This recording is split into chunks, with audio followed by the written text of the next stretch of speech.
बिस्मिल्लाहिर्रहमानिर्रहीम, अस्सलाम वालेकुम। मैं हूं मखदूम शहाबुद्दीन। पीर 13 अक्टूबर 2025 का आगाज हो चुका है। तशवीशनाक डेवलपमेंट्स हैं। भारत और अफगानिस्तान का गठजोड़ अब ना सिर्फ बेनकाब होता जा रहा है बल्कि एक इंतहाई खतरनाक पहलू इख्तियार करता जा रहा है। भारत अफगानिस्तान की हुकूमत को अपना एयर डिफेंस सिस्टम देने जा रहा है ताकि पाकिस्तान के तैयारे मार गिराए जाएं। इसके साथ ही साथ अफगानिस्तान के हुकूमत के तर्जुमान ज़बीउल्लाह मुजाहिद की जो प्रेस कॉन्फ्रेंस है, उस प्रेस कॉन्फ्रेंस ने भी एक नया पिंडोरा बॉक्स खोल दिया है। अफगान तालिबान ने कुछ ऐसे हथियारों का जिक्र किया है जो इससे पहले उनके पास नहीं थे। तो ये हथियार उनके पास कहां से आए और ये हथियार अब उन्हें कौन देने जा रहा है जो पाकिस्तान के खिलाफ वो इस्तेमाल करेंगे, ये इंपॉर्टेंट डिटेल्स हैं। इसके साथ कंधार से कुछ गैर मामूली खबरें हैं और याद रखिएगा कि कंधार में ही अफगानिस्तान के अंदर जो तालिबान हुकूमत है उसके सुप्रीम लीडर रहते हैं। ये सारी डिटेल्स इंतहाई इंपॉर्टेंट है और इस वक्त टैंक्स जो हैं वो भी पहुंचाए जा रहे हैं पाकिस्तान के बॉर्डर पर अफगानिस्तान के फौज की तरफ से। और जो बदरी 313 यूनिट है, जो इनका कमांडो यूनिट है, उसे भी डिस्पैच किया गया है टुवर्ड्स पाक अफगान बॉर्डर। तो इस चीज़ को भी समझना इस वक्त बहुत ज़्यादा ज़रूरी है। मैं सारी डिटेल्स आपके सामने रखता हूँ। खबरें ज़्यादा हैं, जल्दी जल्दी कवर करते हैं, लेकिन उससे पहले अगर अभी तक आपने इस वीडियो को लाइक नहीं किया तो लाइक ज़रूर कर दें और कमेंट सेक्शन में पाकिस्तान जिंदाबाद का नारा आपने लाजमी कमेंट करना है। जिन लोगों ने चैनल को सब्सक्राइब नहीं किया उनसे मेरी ये दरखास्त है कि चैनल को लाजमी सब्सक्राइब कर लें। नाज़रीन किराम, अब एक चीज तो बहुत क्लियर है, पाकिस्तान ने अपना मैसेज दे दिया। अब से कुछ देर पहले 5वीं जो सीज फायर की दरखास्त है वो भी पाकिस्तान ने रिजेक्ट कर दी, क्योंकि हमारे पास क्रेडिबल इंटेलिजेंस है कि ये सीज फायर की आड़ में भी कोई ना कोई शरारत करना चाहते हैं। पाकिस्तान ने जो एक डर और खौफ है वो बरकरार रखने का फैसला किया है। इसके साथ ही साथ पाकिस्तान ने ऑपरेशन खैबर स्टॉर्म, जो एक तूफान है, उसकी तर्ज पर एक ऑपरेशन जो है वो लॉन्च करने का ऐलान कर दिया है। ये multi domain counter terrorism campaign है, यानी ये इंसदाद दहशतगर्दी की एक कैंपेन है जिसमें फाइटर जेट्स, ड्रोन्स और स्पेस बेस्ड टारगेटिंग जो है वो इस्तेमाल की जाएगी और हॉस्टाइल जोन्स जो है अफगानिस्तान में सैटेलाइट्स की मदद से उन्हें निशाना बनाया जाएगा, उन्हें आइडेंटिफाई किया जाएगा। अब एक तरफ इस चीज को ज़हन में रखिएगा कि पाकिस्तान ने यह क्लियर कर दिया है कि अफगानिस्तान की सरजमीन से पाकिस्तान के खैबर पख्तूनख्वा में, बलूचिस्तान में या किसी भी एरिया के अंदर दहशतगर्दी हुई तो यहां से पाकिस्तान की एयरफोर्स के फाइटर जेट्स उड़ान भरेंगे और जाकर अफगानिस्तान के अंदर TTP, Daesh, ISKP, BLA, BLF, इस तरह की जितनी दहशतगर्द तंजीमें हैं उनको ठोक कर आएंगे। अब यह चीज इंपॉर्टेंट है। इसके तनाजुर में 2-3 चीजें जो हैं वो समझने वाली हैं। सबसे पहले तो नाज़रीन इकराम, तालिबान जो हैं उन्होंने अपने आप को FPV ड्रोन्स जो हैं उनसे आर्म किया है। अब से कुछ देर पहले हमारे पास ये इंफॉर्मेशन आई है। फिर इवन अब ये बताया जा रहा है और मुतअद्दिद इंटेलिजेंस सोर्सेज ये कंफर्म कर रहे हैं कि Indian establishment has promised the Taliban regime to provide air defence radar support. यानी अब एयर डिफेंस रेडार सपोर्ट जो है वो भारतीय एस्टैब्लिशमेंट ने तालिबान रिजीम को ये वादा किया है कि हम आपको प्रोवाइड करने जा रहे हैं, enabling the group to operate more freely against potential aerial threats. यानी जो मुमकिना फजाई हमले हैं उनके खिलाफ मजीद बेहतर तरीके से अफगानिस्तान जो है वो अपना काम कर सके। ये बेसिकली इसका एजेंडा है। और इसमें इंपॉर्टेंट चीज ये है नाज़रीन इकराम कि भारत अब अफगानिस्तान के जरिए, देखिए वही बात है ना, भारत को डायरेक्ट कॉन्फ्लिक्ट के अंदर मार पड़ी, उसके बाद टीटीपी और बीएलए को आगे किया, उन्हें भी मार पड़ी, फिर अफगान तालिबान को अब भारत आगे करने जा रहा है। और जो नई दिल्ली में अजित डोवल के साथ अफगान वजीर खारजा की मुलाकात है, यह भी उसी सिलसिले की कड़ी है।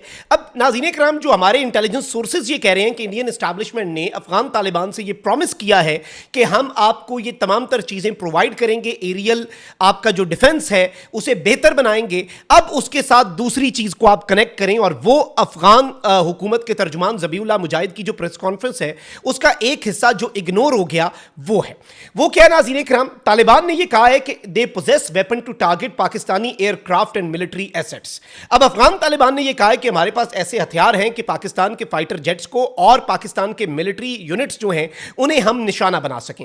ज़बीउल्लाह मुजाहिद ने कहा कि भाई हमारे पास ऐसे टूल्स और वेपन्स हैं जो कैपेबल हैं एयरक्राफ्ट को टारगेट करने में और मिलिट्री इक्विपमेंट जो है उसे टारगेट करने में। और उनका पर्पस जो है वो ये है कि अगर अफगान एयर स्पेस को या टेरिटोरियल सॉवरेनिटी को वायलेट किया जाता है और अफगानिस्तान की एयर स्पेस में पाकिस्तान के फाइटर जेट्स आते हैं तो हमारे पास ऐसे हथियार हैं कि हम उनका इस्तेमाल करेंगे। भाई आपके पास ऐसे हथियार होते कि आप उनका इस्तेमाल कर सकते, तो पाकिस्तान ने जो ऑपरेशन किया, जो स्ट्राइक्स की पहली रात, आप ये इस्तेमाल कर चुके होते। भारत ने ऑपरेशन सिंदूर किया था तो 6 तैयारे मौके पे गिरा के भारत गया था आपने।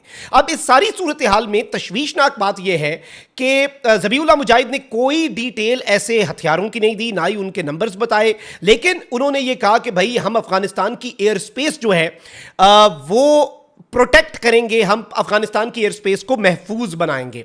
अब इसके साथ हमारे जो इंटेलिजेंस सोर्सेज ने खबर दिया, नाज़रीन कराम, अगर आप उसे कनेक्ट करके इस चीज़ को समझने की कोशिश करें तो शायद पूरा मंजरनामा आपके सामने वाज़े हो जाए। और जो मैंने इब्तदाई में आपके सामने बात रखी थी कि पाकिस्तानी लड़ाका तैयारे मार गिराओ, भारतीय एयर डिफेंस सिस्टम जो है वो अफगानिस्तान आ रहा है, तो इसमें अब कोई दूसरी राय नहीं है। अब वो भारत जो TTP जैसे दहशतगर्द ग्रुप को क्वाड कॉप्टर्स और ड्रोन्स दे सकता है, अब वही ड्रोन्स जो है वो अफगान तालिबान यूज कर रहे हैं, क्योंकि ये एक ही थे। बस ये हुआ है कि इन्हें अपना मास्क उतारना पड़ा है और ये खुलकर सामने आए हैं। They have provided us with an opportunity कि अब हम सिर्फ दहशतगर्द नहीं बल्कि दहशतगर्दों को सेफ हेवन प्रोवाइड करने वालों को भी मारें, उन्हें भी चुन चुनकर ठोका जाए, उन्हें भी हंट डाउन किया जाए। दूसरी बड़ी खबर नाज़रीन कराम वो ये है कि इस वक्त एक तरफ जो रिपोर्ट्स हैं वो ये आ रही हैं कि बदरी 313 जो इनके यूनिट हैं, जो इनके कमांडोज हैं, उन्हें पाकिस्तान के बॉर्डर की तरफ जो है वो भेजा जा रहा है। और ये बेसिकली ये हक्कानी नेटवर्क की एलीट फॉर्मेशन है बदरी 313। ये इक्विप्ड हैं, ट्रेंड हैं, और अब ये पाकिस्तान को इसके जरिए थ्रेटन अगर कर रहे हैं तो ये मुकम्मल तौर पे शायद अपनी पूरी यूनिट से हाथ धो बैठें। इसके साथ ही साथ अफगान तालिबान जो हैं, they are reportedly moving Soviet era T-55 and T-62 tanks near Pakistan Kunar border. Kunar में जो पाकिस्तान का बॉर्डर है वहां पर ये सोवियत एरा के जो इनके पास कोई टैंक बचे पड़े हुए हैं, T-55 और T-62 टैंक्स जो हैं उन्हें भी ये डिप्लॉय कर रहे हैं, which itself is a very very very alarming development, जिससे पाकिस्तान को यह समझ आती है कि ये सिर्फ और सिर्फ इस टाइम को बाय करना चाहते हैं। इसके साथ ही साथ मैं आपको यह बताऊं कि इस सारी सूरत हाल के अंदर कुछ बड़ी इंपॉर्टेंट अपडेट्स हैं। एक बड़ी डेवलपमेंट यह हुई है कि एक बहुत ही रेयर किस्म की रेडियो ब्रॉडकास्ट हुई है, और तालिबान के जो सुप्रीम लीडर हैं उन्होंने तालिबान कमांडर्स को ये हिदायत जारी की हैं रेडियो ब्रॉडकास्ट के जरिए, इंटरनल चैनल्स के जरिए नहीं, ताकि सब तक ये बात पहुंचे। उन्होंने कहा है कि भाई रेगुलर नाइट पेट्रोलिंग जो है वो अफगानिस्तान के अंदर शुरू कर दो, और पर्टिकुलरली कंधार जो है, कंधार के अंदर याद रखिएगा अफगानिस्तान के जो सुप्रीम लीडर हैं वो कंधार में रहते हैं, वो काबुल में नहीं रहते। ये इंटरनल रिफ्ट्स और इन्हें बड़े खतरात होते हैं ना, और इनकी सिक्योरिटी भी बड़ी खास किस्म की जो मुख्तलिफ इनके जंगजू हैं वो करते हैं। तो अब वो कह रहे हैं एक रेडियो ब्रॉडकास्ट में, जो कि इंतहाई रेयर है, वो ज्यादा मीडिया अपीयरेंसेस भी नहीं करते, वो ये फरमा रहे हैं कि जी आप नाइट पेट्रोलिंग, हमारे तमाम कमांडर्स जो हैं वो डिप्लॉय करें टीमें, और नाइट पेट्रोलिंग अफगानिस्तान के मुख्तलिफ इलाकों के अंदर बढ़ा दें, और पर्टिकुलरली कंधार जो है उसके अंदर भी हमारी सिक्योरिटी बढ़ाएं, और stay vigilant against the enemy, यानी जो दुश्मन है उसके खिलाफ विजिलेंट रहें। अब ये कौन सा दुश्मन है, कौन सैबोटाज अटैक्स जो हैं वो अफगानिस्तान के अंदर करने जा रहा है, और अफगान तालिबान जो हैं उन्हें किस तरह से कुछ बहुत बड़े चैलेंजेस का सामना करना पड़ रहा है, ये डिटेल्स इंटरेस्टिंग होंगी और ये स्टोरी भी बहुत जल्द अनफोल्ड होगी। लेकिन एक चीज वाज़ेह है कि भारत इस वक्त अफगान तालिबान के साथ मिलकर, अफगानिस्तान के अंदर मौजूद रिजीम के साथ मिलकर कोई ना कोई खिचड़ी जरूर पका रहा है। कमेंट सेक्शन में राय का इजहार जरूर करें। अपना बहुत ख्याल रखें। अल्लाह निगहबान। पाकिस्तान जिंदाबाद।